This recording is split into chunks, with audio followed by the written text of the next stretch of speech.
Hi guys, welcome back to Swatra kitchen. ఇవాళ మన recipe గులాబీ పువ్వుల్ని ఎలా చేసుకోవాలో ఈరోజు వీడియోలో చూసేయండి. రోజ్ కుకీస్ అని కూడా అంటారు.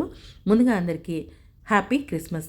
క్రిస్మస్ స్పెషల్గా అప్పటికప్పుడు టేస్టీగా క్రిస్పీగా ఈజీగా అయిపోయే గులాబీ పువ్వుల్ని చేసి పెట్టుకోండి. చాలా టేస్టీగా చాలా బాగుంటాయి. మిక్సింగ్ బౌల్ తీసుకొని అందులోకి 2 ఎగ్స్ని బ్రేక్ చేసి వేసేసుకోండి. వేసుకున్న తర్వాత ఇందులోకి చిటికెడంత సాల్ట్ని, చిటికెడంత యాలకుల పొడిని కూడా వేసుకొని విస్కర్తో చక్కగా మిక్స్ చేసుకోండి. తర్వాత ఇందులోకి 1.5 కప్పు మైదా పిండిని వేసుకోవాలి.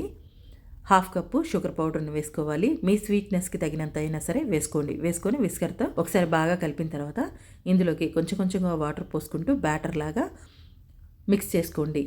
వాటర్ బదులు పాలనైనా సరే వేసి కలుపుకోవచ్చు. సో థిక్ బ్యాటర్ కాకుండా కొంచెం మరీ పలచనైన బ్యాటర్ కాకుండా మీడియంగా ఉండేలాగా చూసుకోండి.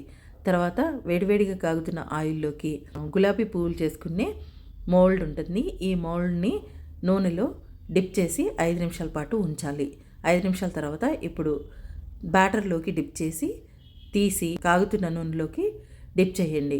ఫ్లవర్ అనేది ఒక 2 నిమిషాలకి విడిపోతుంది. తర్వాత మోల్డ్ని పక్కకి తీసేసుకోండి. ఈ గులాబీ పువ్వుని అటు ఇటు తిప్పుకుంటూ మంచి గోల్డెన్ బ్రౌన్ కలర్ వచ్చేదాకా ఫ్రై చేసుకొని సర్వింగ్ ప్లేట్లోకి తీసేసుకోవడమే. ఇలాగే మిగతా రోజెస్ అన్నింటినీ ప్రిపేర్ చేసేసుకొని సర్వింగ్ ప్లేట్లోకి తీసేసుకోవడమే.